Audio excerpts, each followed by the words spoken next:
today I have two of those mediators here with me, Charles Gordon and Rebecca Attree. Rebecca has over 35 years of experience in assisting global businesses and individuals to resolve disputes. She started in private practice at Reed Smith and then ran her own niche solicitor's practice before becoming a full-time mediator. And she's been mediating both face-to-face and online for over a decade and has been described as outstanding and hugely impressive. Now, Charles spent 30 years of his career in private practice at DLA Piper, where he led the international insurance practice. And he's now a full-time mediator, mediating a full range of disputes. Yes. And he has a happy client has said, Charles achieved in one day what we have been trying to resolve over 5 years. Yeah, I wrote that for him. We're going to take you through the mediation process, and then we'll probably have some time for some questions and answers at the end. But the background to this and why we are here is the Judicial Mediation Practice Direction that has been introduced here in the Cayman. And Charles is going to start with talking more generally about judicial mediation. But we've been invited to come and train the judiciary in mediation, and hence why we came here.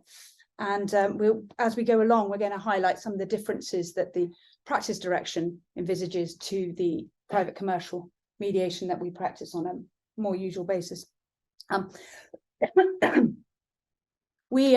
Before we start, I just wanted to talk a little bit about mediation, because as lawyers, we learn about it as a one-day session in journey to trial. That's how we all sort of learned about it at law school. But we've seen an increased use of mediation pre-action.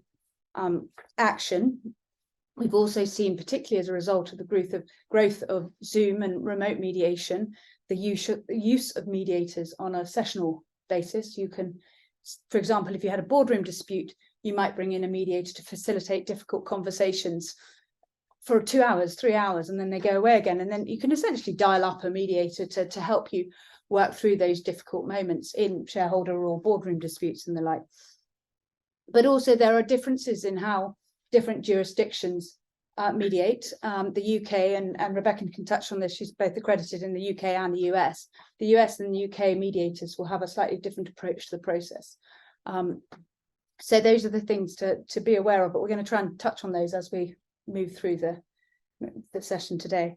Charles, I'm going to hand over to you to just give a little bit of background on this practice direction. I will. I don't know how many of you have seen the Cayman practice direction. Yeah, one hand, right? Okay, two hands. So it was published on the 29th of August 2022. I see that date it came into force. Come over this way. And I think it's a really interesting development, and we can talk about a few of the provisions in it. We're not going into enormous detail, but it is it's not unique, but it's adopting a very specific approach to how mediation might be spread here. And it's interesting because one of the preambles talks about the courts of the Cayman are committed to resolving disputes in the most efficient manner possible, including the use of non-adjudicative processes. Accordingly, judges and magistrates will, in appropriate cases, encourage parties to engage in mediation. So from what we can gather, the idea is certainly to introduce the concept of judicial mediation into civil disputes, but also to promote mediation generally. And what you tend to find in some other jurisdictions is that judges who've got cases on their dockets will be seeking to establish whether the parties have tried mediation, private mediation, and encourage them to go down that line. And the practice direction envisages this, situations where there has been a mediation which has not succeeded, and the judge who is handling that case may feel that that's an appropriate case to refer to judicial mediation as another way of trying to get the parties to resolve their disputes. And as I've said, this is not a unique development. If you look around the world in pretty much all the common law jurisdictions, judicial mediation is used to a greater or lesser extent. It's used very extensively in Canada. It's used very extensively in different formats in the US, in different states, but judicial settlement conferences, as you will know, are very, very common in the States, and that effectively is a form of mediation. It's used in Singapore. It's used in some of the civil jurisdictions. I spoke to judges in Germany, and there they have a specific category of judge, a mediation judge. And if the judge handling the case thinks that judicial mediation is appropriate, he or she will refer that case to a specialist judge who will handle a mediation. If the case settles, fine. If it doesn't, it goes back to the judge who was originally handling it. Even in the UK, where private mediation is now very well established and very commonly used, judicial mediation is beginning to develop. It started in the family courts and is widespread in family disputes, whether they involve children or property, but it's now crept into the Chancery Division, where they have financial dispute resolution hearings, where the judge effectively seeks to, one of the skills or one of the roles he or she has there is to seek to mediate, and that is creeping into other parts of the judicial system. Employment cases through the employment courts, the employment tribunals. Judicial mediation is very common in cases which are scheduled for lengthy trials, frankly, and this is the case in most parts of the world. The judges see it as a way of clearing stuff off their dockets and want to ensure that mediation takes place. And there is the perception that mediation is pretty well established in the large commercial cases, but less so in lower value cases and in certain other areas, partly because of cost and so forth. And a service that the courts can offer, therefore, is a judicial mediation. Now, how is it going to work in practice? Is it going to be taken up to any great extent? Obviously, it's too early to say. As far as we understand it, we haven't heard of any cases that have yet been referred to judicial mediation under this practice direction here. No doubt that will come in due course. But one of the most interesting questions for judges is the extent to which, and this is general around the world, the extent to which the judges will seek to influence the parties by in some way indicating their view on the likely outcome of the case. Now, your practice direction is very clear that the judges are not to evaluate issues. In other words, they're not to express to the parties a clear view on what they think the outcome of the case will be.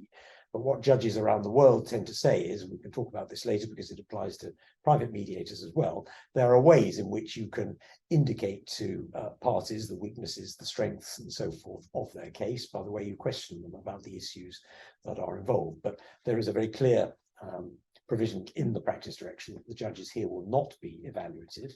So, one question is, well, what is this going to add to the availability of private mediation?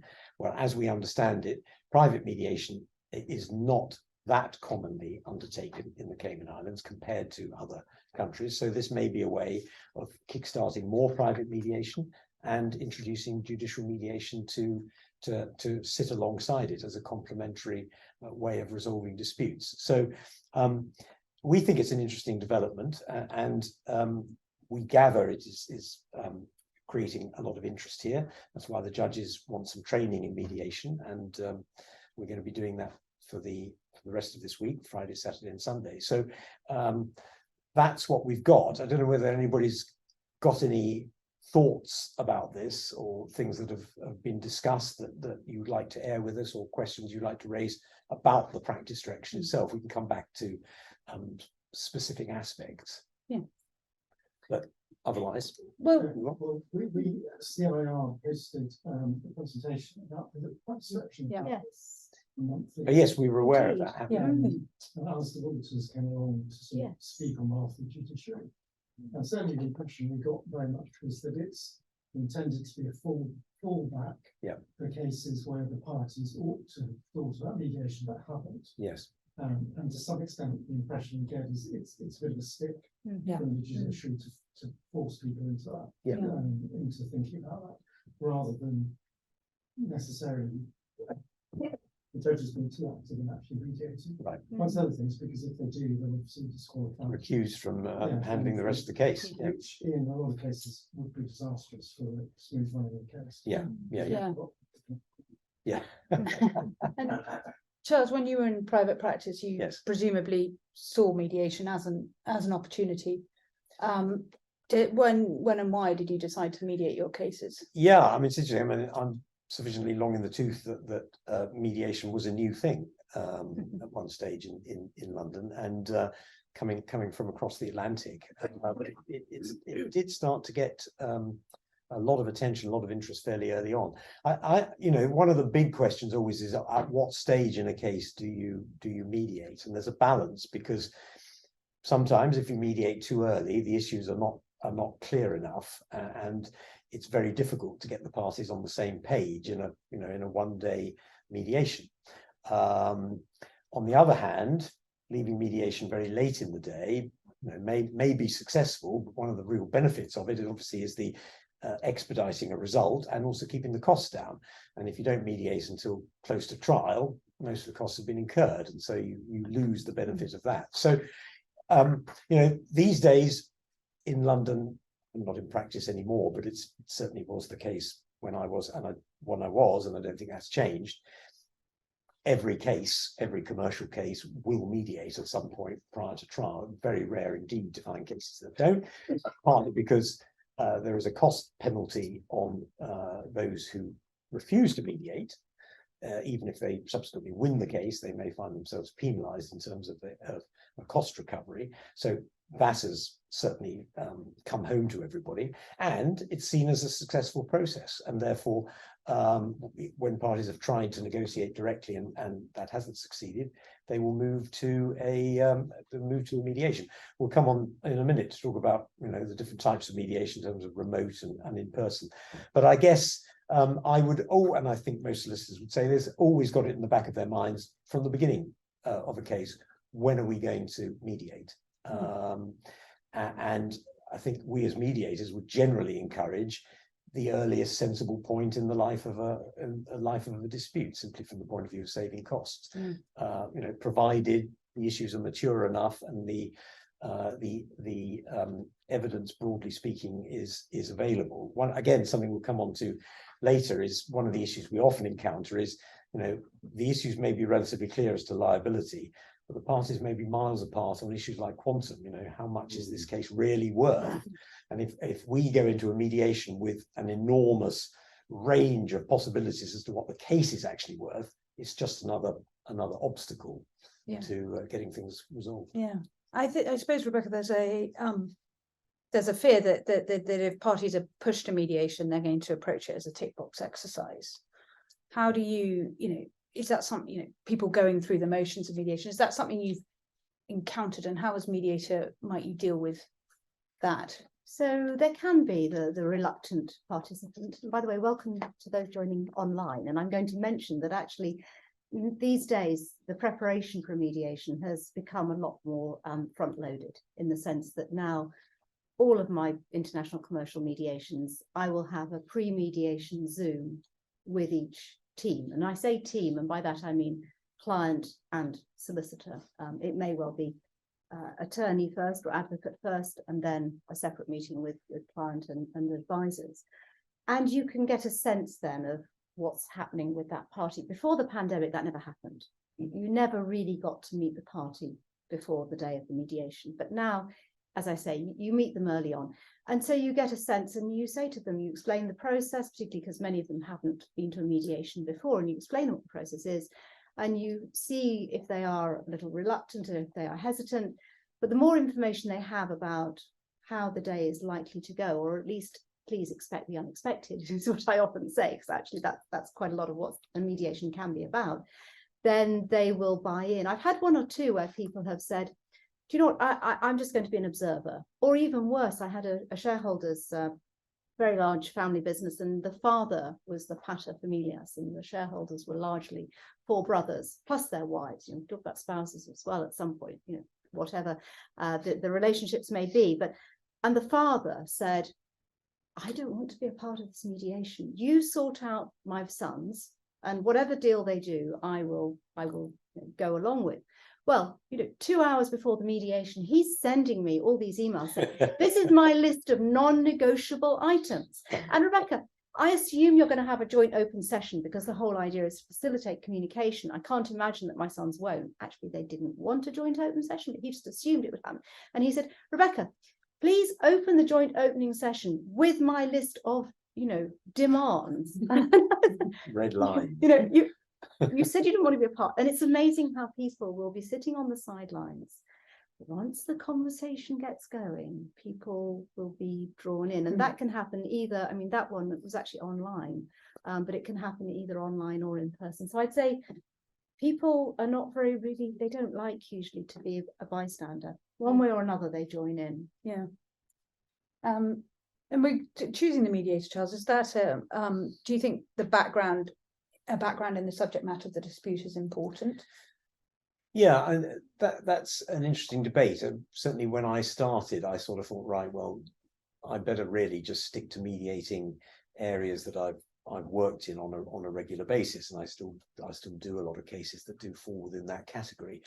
But you realise actually that cases don't usually turn on the minutiae of the legal analysis of the case. I mean, they can do, of course, but that usually is a factor amongst many, and all lawyers are pretty good at picking up on points that they need to know about for mediation or any other form of dispute resolution. So I think it's horses for courses. Parties will quite often say, quite understandably, we need a mediator who has specialized in this particular area because it is highly technical, and there are technical issues that we need to get past in order to get a deal done, and a mediator who really understands those issues is clearly going to be better placed to do that. So that's fine. But I wouldn't say as a general rule, right, you must have a mediator who's steeped in this particular area. What you really want is a mediator who has mediated these type of cases, this area of the law, without necessarily being a specialist in it, who understands the points to raise, the issues that are going to likely to be intractable. But we all know from the mediations we've done, they don't turn on the resolution of points of law.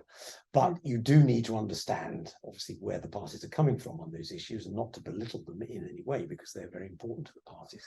But you need to find ways of moving beyond those, and that's the real skill you want from the mediator. I found when I was in private practice, my pet peeve was when the email goes around the department saying, has anybody mediated recently? Yeah, who did you use? Joe Bloggs. Did it settle?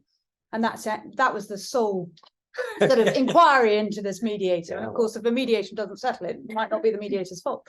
But there was no question about style or approach or background, and I think the style is often important, and it's something that we at IPOS do quite a lot of. When people ring up and say, I've got this construction dispute, there are really prickly parties on either side or whatever, and you talk through with the client. We talk through with our clients that the mediators who might be suitable for that dispute. I mean, sometimes we find ourselves mediating the mediation where the parties just can't decide, and I think a useful thing to note is that if you are trying to put forward the hand of friendship to the other side, so if they come to you with a mediator and they're generally okay, just say yes, because you're already then giving them something, and they will reward you with the reciprocity of that. Just saying, yeah, they seem fine, because I think if you start arguing over the mediator, it can drag on for ages. I mean, we sometimes give people 3 choices, and if they can't decide, we say, okay, have that one. Yes. And we think that person will be good for your dispute. What about the decision, Rebecca, to hold it in person or remotely? So I think many mediators will go with whatever the parties and their advisors want, because essentially you want a process that people are comfortable with. So if people are just not comfortable with the technology and not thinking that they can engage well there, and they want a face-to-face, then absolutely fine. And some people may want that sort of sense of formality, that sense of an occasion, and almost that sort of concertinaing of all the pressure together. There are others who say, look, one party's in the States, one party's in Australia, you know, one's in the UK. This is going to be jolly difficult to get everybody together. Diaries, cost, everything else. We would like this done soon, and it could be set up much quicker because of diaries, and so you can do it remotely. I think what can work well if people are a little hesitant about the communication is if the client and the advisor are physically together. So at least they're together in a room on ideally a laptop each, but you know, if we can work with two people on one device, not usually more than that for a mediation, because otherwise people become, you know, a little too far away. But the idea of perhaps client and advocate on one device, client and advocate in another, mediator online as well, works very well. And with Zoom, you can use the breakout rooms, and the mediator is firmly in charge of where people are going on Zoom. There was a moment when Zoom changed its settings and everybody could decide where they were going. And this was a total meltdown for the mediation profession, because everyone went, no, we can't have that. We can't have parties bobbing into one room or another electronically. And then some bright spark found that in the back of Zoom, the setting that you could stop that. Right, okay, we are in charge here firmly. Yeah. But yes, you know, the body language, I mean, many of us know that, you know, body language and voice counts for much more of the communication than our words. A scary thing for me to say, so I'm talking to you now, but that is the way. But I think with the cameras and the way the online world has moved forward so much now, I think, I mean, I would say probably it's about half and half with my mediations. And I've had people wanting to mediate remotely and online. For example, a block of flats and all the 25 leaseholders all arguing with the freeholder, each of them joining from their apartments in the same block on the south coast of England, and I'm in London, and that's what they wanted to do. And you know, that was how they wanted it to be. So I think it's horses for courses. But I think, I mean, we would talk. Yes, go ahead. Throw another question. Did you not find that you get much more focus from the participants if they're in person rather than on Zoom? Because the temptation is to get distracted by other things going on, and not to be sort of fully present for the purpose of mediation. When I first started, I feared that, but actually, I think that's why I think actually if the party is with their advisor, then that can't happen at all. But if people are separately, I actually find that people get to the nub of it quicker, because people don't want to. We have this lovely expression in our profession, venting.